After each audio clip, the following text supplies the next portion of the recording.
You're now listening to the Wandering Buffalo podcast with your hosts, Andrew Chang and Justin Godwin.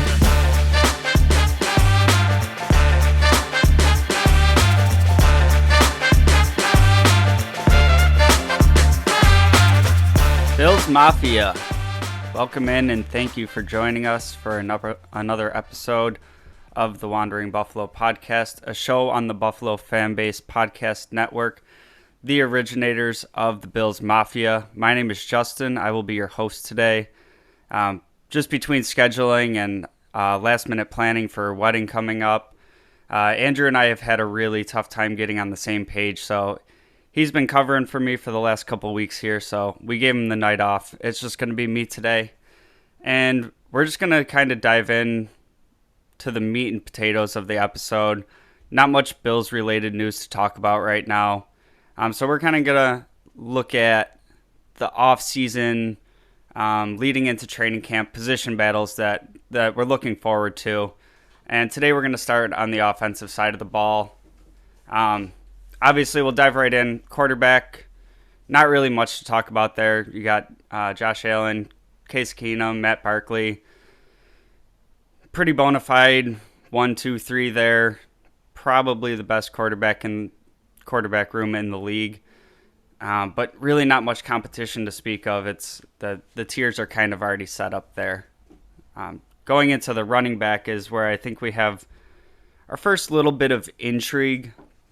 Currently on the roster, we have Devin Singletary, James Cook, Duke Johnson, Zach Moss. I guess we'll count Taiwan Jones in there, and then the undrafted rookie free agent, Raheem Blackshear. For this exercise today, I want to make it clear right from the top. This is by no means a roster projection, 53-man roster projection, depth chart projection, anything like that.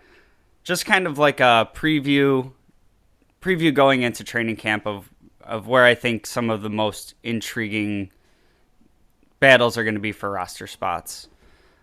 So at the running back position, I expect Singletary to come in firmly planted in kind of that 1A position.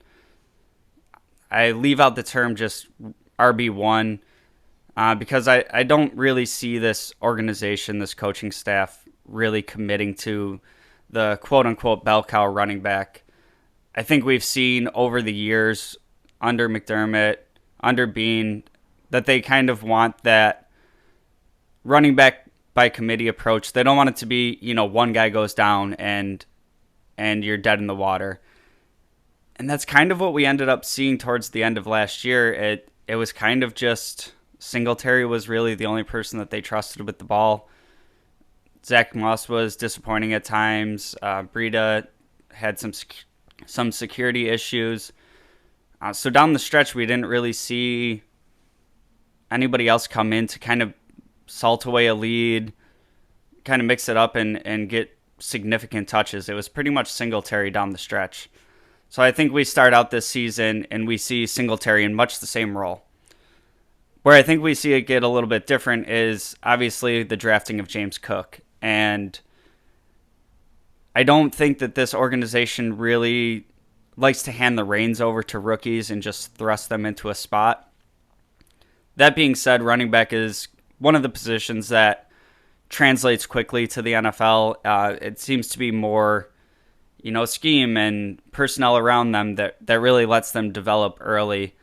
And with the significant investment in James Cook being in the second round, I think we see him become a pretty big focal point in the offense early on, whether it's kind of some of the stretch runs, being very involved in the passing game. I think we see an awful lot of him. So I think he's pretty locked up in one of those top 2 spots. Obviously, they're still going to make him earn it in training camp. We don't see anything just be given to players here. But I think he's going to be able to carve out a role very early on. Which leaves us with kind of the battle between Duke Johnson and Zach Moss, with Taiwan Jones taking up a roster spot being largely just special teams. In years past, we've seen that RB3 role kind of be like game day inactive, bring him up here and there, maybe matchup specific, but we've seen it with Matt Breida. We've seen it with TJ Yeldon, where they're largely inactive and don't really get much run.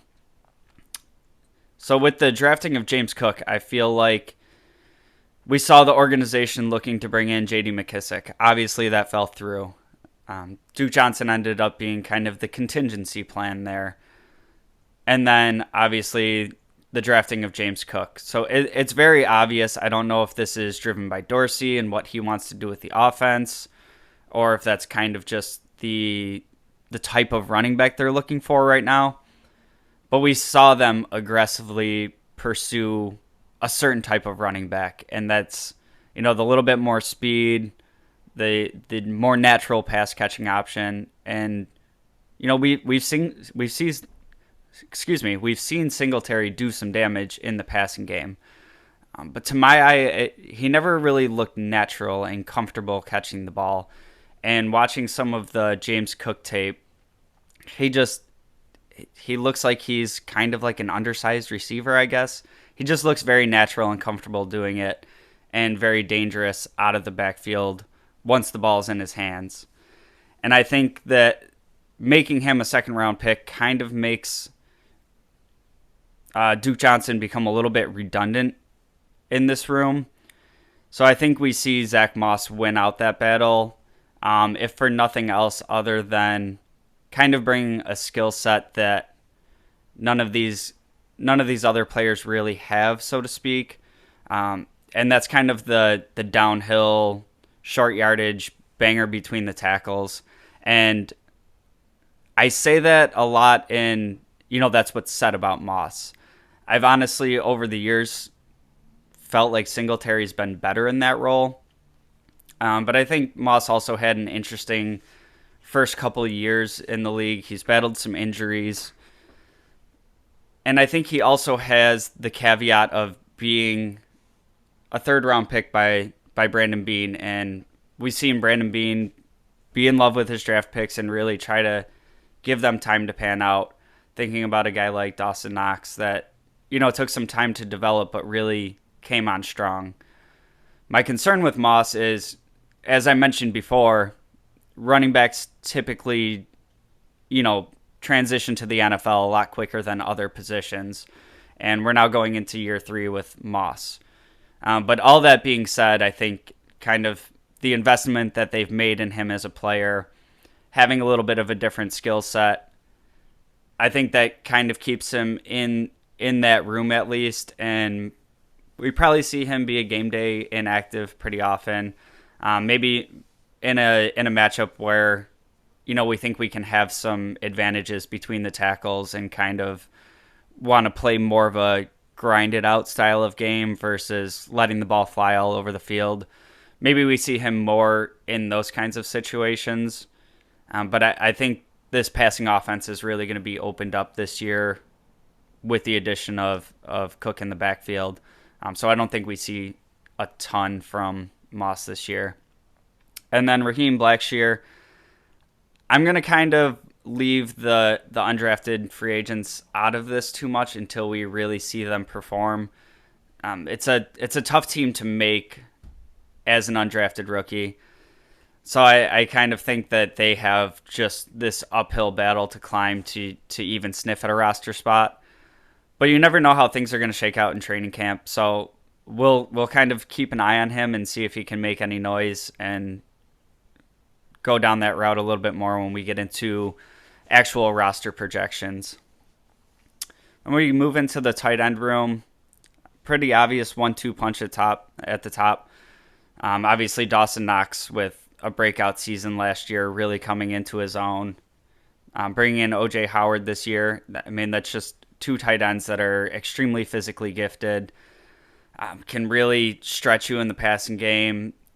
Really create that extra option for Josh Allen. And I think this was part of the idea of what they wanted to do with the offense going forward, is be able to run a little bit more 12 personnel, maybe not always having 4 or 5 wide receivers on the field. And that kind of made decisions to let a guy like Cole Beasley go a little bit easier, seeing what Dawson Knox developed into last year and what he could contribute more this year. Where I think we have the most interesting battle at this position is the tight end 3 role. And I think this one's especially interesting because I don't know that the Bills keep 3 tight ends. We saw down the stretch last year just the coaching staff kind of losing faith in Tommy Sweeney, seemingly. And we were really only dressing 1 tight end down the stretch, and that was Dawson Knox. So with the addition of Howard, I don't see them going from being comfortable running with 1 tight end for a stretch there to keeping 3. And I think that's a lot to do with the fact that we have a guy like Reggie Gilliam on the roster. Kind of that Swiss Army knife, jack of all trades kind of guy. He can do a little bit of pass catching. He does the fullback duties of blocking. He can line up in line as a tight end. Just a lot of things that Gilliam brings to the table that I think keeping a 3rd tight end becomes a little bit redundant. But if we did see a 3rd tight end, duking it out between Tommy Sweeney, Quentin Morris, and then undrafted rookie Jalen Weidermeyer, sorry. And I think Weidermeyer's kind of the most interesting here. Quentin Morris and Tommy Sweeney obviously have some time in the system. And I know I just said I wasn't going to touch on the undrafted rookies too much. But Weidermeyer had kind of ridiculous numbers in college at Texas A&M and kind of fell out of favor in the draft process because he did not test well. What I like about him in the system is it's kind of really a nothing to lose position on this roster. Like I said, we don't really necessarily need to carry that tight end 3. And if you can, who knows what happened with his testing. Maybe, he was a little bit off. He didn't prepare properly for it. Probably never actually know the answer to that. But what you saw in him as a player in college was really a dangerous weapon and doesn't have that elite vertical speed. But he was a player that was dangerous when the ball was in his hands. He was great through contact, and I look at him as a type of player that could develop into possibly a long-term option as like that tight end 2 blocking tight end type of player. OJ Howard obviously brought in this year. He's on a 1-year deal. I mean, the goal for him would be to have a productive season here in Buffalo and go out and get that next contract. So I don't see him as a long-term option here. So I think between Sweeney, Morris, and Weidermeyer, we're kind of looking for that long-term tight end 2. And as I mentioned, Tommy Sweeney seemed to kind of fall out of favor last year. So I guess we'll see what happens with him this year. Quentin Morris made some contributions on special teams, but was overall pretty quiet last year. As I mentioned before, kind of his advantage right now is having that year in the system. Obviously, the system's changing up a little bit with Dorsey, but kind of being familiar with the organization and how they're running the offense and some of the language, things like that. But like I said, I don't really see us keeping a 3rd tight end. I think this is going to be kind of a practice squad stash guy. But Jalen Weidermeyer, a guy to keep an eye on there. We're going to take a quick break, and when I come back, we're going to talk about the offensive line and personally the position group on the offense that I think is the most intriguing, and that's the wide receiver group. Stick around. Hey, this is Bills Vader. Now back to the show. All right, welcome back, and thank you again for joining us on this week's episode of the Wandering Buffalo podcast. My name again is Justin. I'm the host tonight, and we're going to dive right back in. We're going to talk a little bit about some position battles along the offensive line going into this offseason, this training camp. And I think we've seen under Brandon Beane a real commitment to the trenches on both sides of the ball. And we've seen him bring in a ton of players, just trying to find a group that works. And It's been the past 2-3 seasons where it's kind of just adding a player, drafting a player. And as far as my opinion goes, I think this is the first year that we've gone into the offseason with the starting five kind of fully established. So we have Deion Dawkins, Roger Saffold, free agent addition, Mitch Morris. Obviously, we brought back Ryan Bates and Spencer Brown as the penned-in starting five for right now. Obviously, brought in Quessenberry, Eitbacher brought back. He's going to be coming off an injury. We'll see if he's ready to go. I assume he starts the season on the PUP list.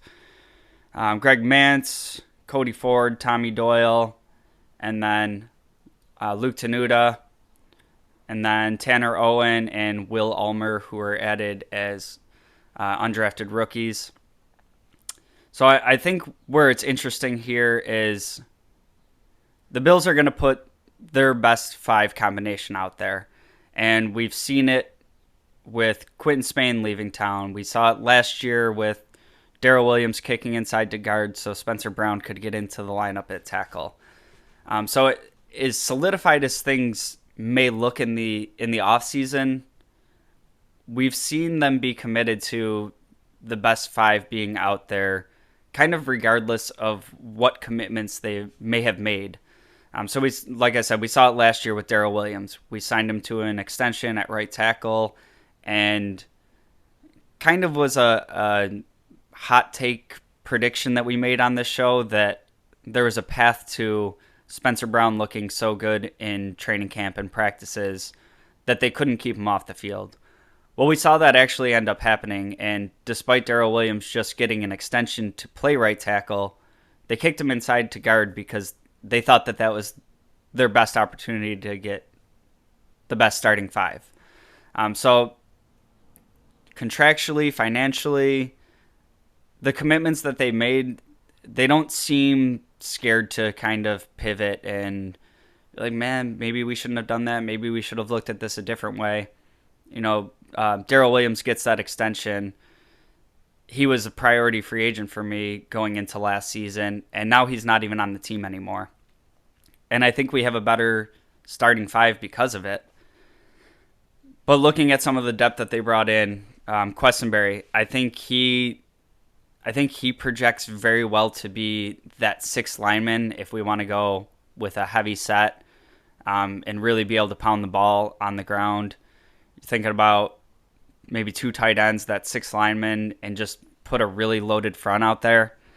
I think he could really fill that role. We kind of saw that with Tommy Doyle last year with some mixed results. Maybe he's still in the mix for that. Eitbacher is a guy that I think is interesting once he's healthy.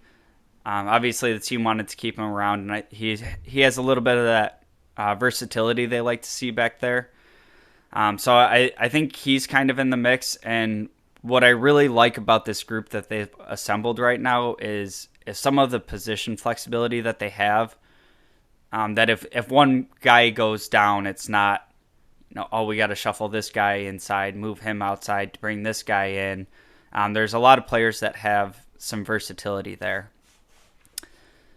The guy that I think that is most interesting in this mix that's not in the starting five as of right now is Cody Ford to me. And he's been kind of an up and down player. He's been a player that's faced a lot of criticism with the team. But kind of similar to Zach Moss, a high draft pick by Bean, and had a weird COVID season. He's battled injuries. We've had him at right tackle, kicked him inside to guard, then switched him to left guard.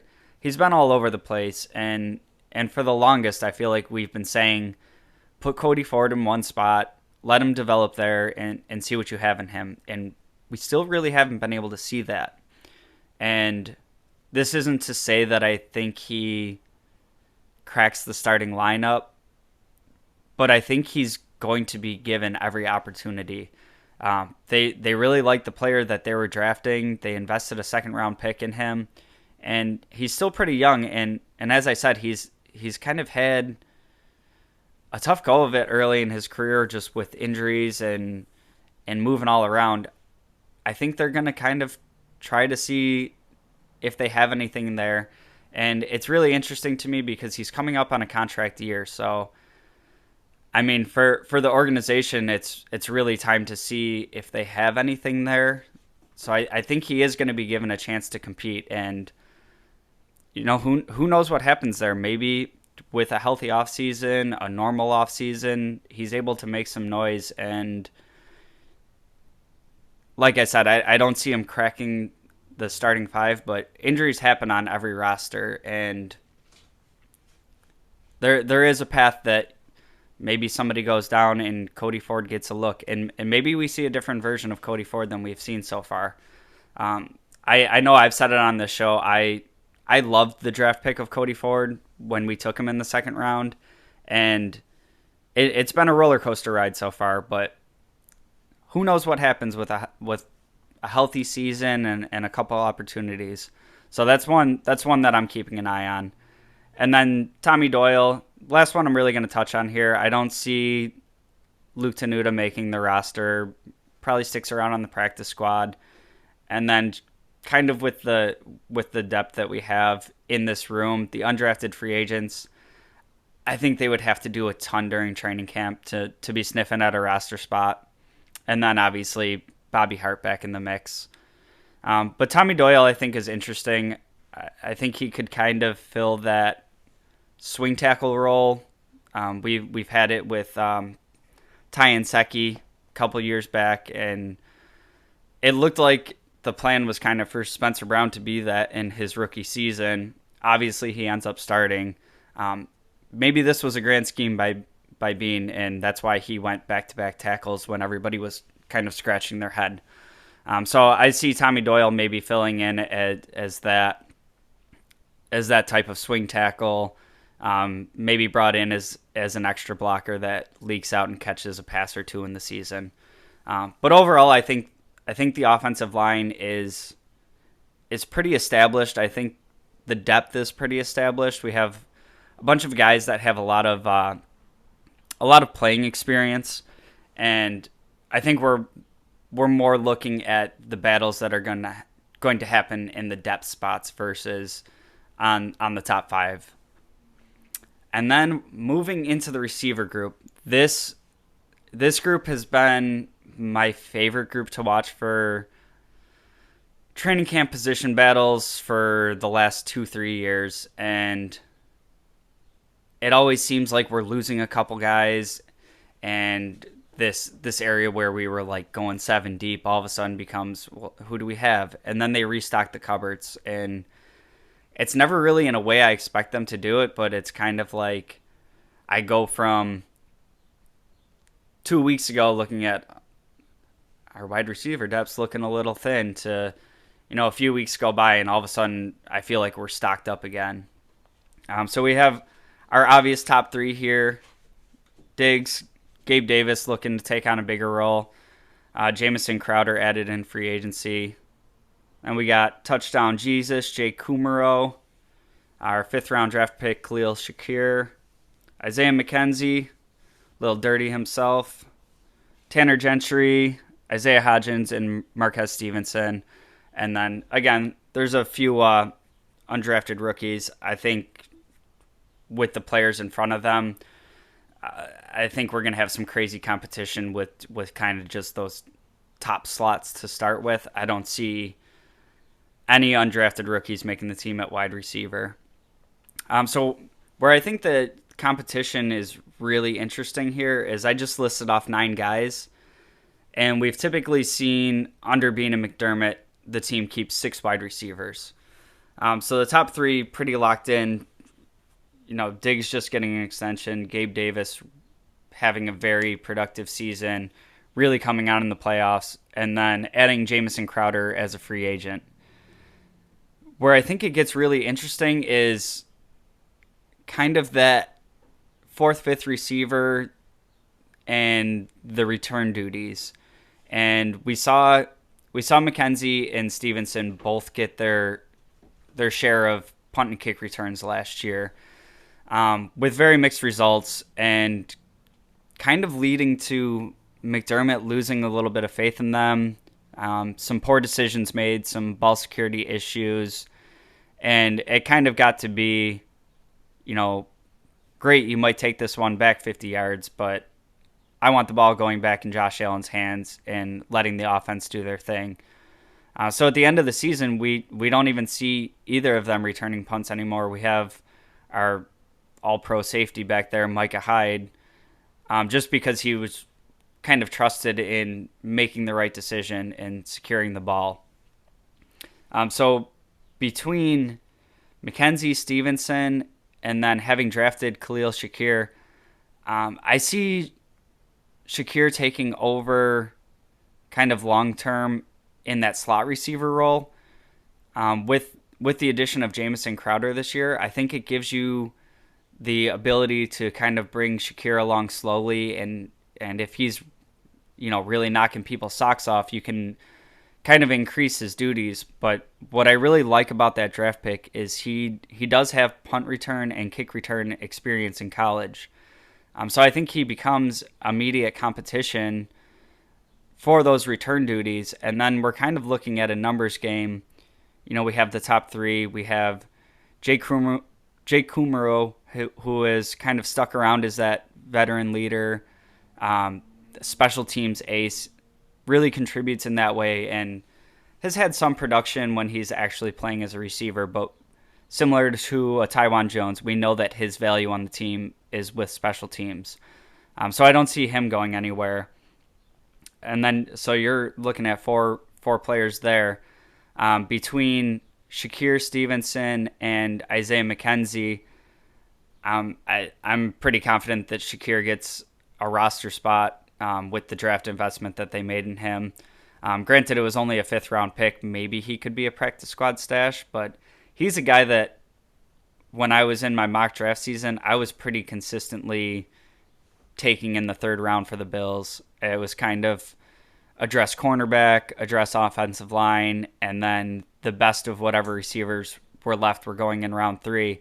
And I would have been very happy to take Shakir in the 3rd round. We end up getting him in the 5th round, but I'm confident that he ends up with a roster spot. So if he's taking over the return duties, I think additional players like McKenzie and Stevenson kind of become a little bit redundant unless they can contribute more offensively. And yes, we saw McKenzie just get extended again. Again, it was a very small contract, and I feel like it's the same conversation that we were having last year. As I think McKenzie probably makes the roster. I think he's great for the locker room. I think he's kind of like encapsulates Bill's Mafia. He's out there having fun. He loves playing. He's got a little edge to him for a little guy out there.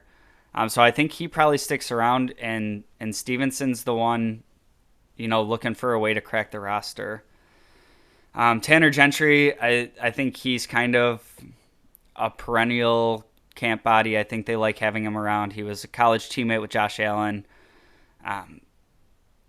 Kind of one of those camp darlings that never makes the roster, but not a bad player to have in the fold. And then Mr. Camp Darling himself, Isaiah Hodgins. Again, a player that's dealt with some injuries, and I keep going back to the fact that he was taken in the same draft as Gabriel Davis, and a lot of these really smart draft guys that I go to for some of my information had Isaiah Hodgins coming out of college as a better receiver than Gabe Davis. And it kind of seems like a long shot to me now, but if he was anywhere near Gabriel Davis and we actually got to see him stay healthy and make it through a training camp and crack the roster, the potential of what's there. And this time of the year, he kind of, in shorts and a t-shirt, really makes some plays and starts making some noise. And then as the summer goes on, we hear less and less about Hodgins. I think this is kind of the make or break year for him, where we either see him take that next step or we don't see him around after this offseason. So definitely pulling for the guy. to my untrained eye, I think it might be kind of the end of the road for Isaiah Hodgins, but who knows what happens? Maybe he can stay healthy and make some noise and make this, wide receiver 5-6 conversation even more interesting than it already is. But that's my favorite position group that I'm going to be keeping an eye on as we get into training camp, as we get closer to the season. I think it's kind of legitimately 4 or 5 guys competing for 1, maybe 2 spots, and it's kind of a position I didn't expect to be in going into this with Cole Beasley leaving town, losing Emmanuel Sanders. Sorry, his name was escaping my mind for some reason right there. Losing 2 of our top receiving options from last year, I kind of didn't expect to get in a position where so quickly we were reloaded, and I was looking at this as like a holy crap, who's going to make the roster again conversation. And we were kind of in the same position, when John Brown left town, and obviously we replaced him really quickly. And what I think is most exciting about this group is not only the talent that we have at the position, but the quarterback that we have in Josh Allen, and that all of these guys on the top end of our receiver group, and even going into some of the depth, have shown at least some level of production in the NFL. And with a quarterback like Josh Allen, with a top receiver like Diggs taking attention away from other people, it's really going to help them elevate their game. And I was concerned for a little bit about the depth that we had at this position, but like I said, it was right to restock in the cabinets and right back to a position of strength on this team. So we're going to leave it there for tonight. Next week, we're going to get into same conversation, but on the defensive side of the ball. And I think there's some really interesting conversations to have there, especially when you're getting into the defensive front, some of the depth that we have in the secondary, and what that's going to kind of look like when you have a defense that was already number 1 in the league last year, and you kind of reloaded there as well. So come back next week. Join us for that conversation about the defensive side of the ball. Again, thank you for tuning in to the Wandering Buffalo podcast. My name is Justin. You can find me on any social media at jgods22. You can find my partner, Andrew, on any social media at 2changs. You can find our show on Facebook, YouTube, Spotify, Apple Podcasts, pretty much anywhere you search on the internet, we're going to show up. Tune in every week. We come out every Monday, again, as part of the Buffalo FAMBase podcast network. That's going to do it for tonight. Go Bills.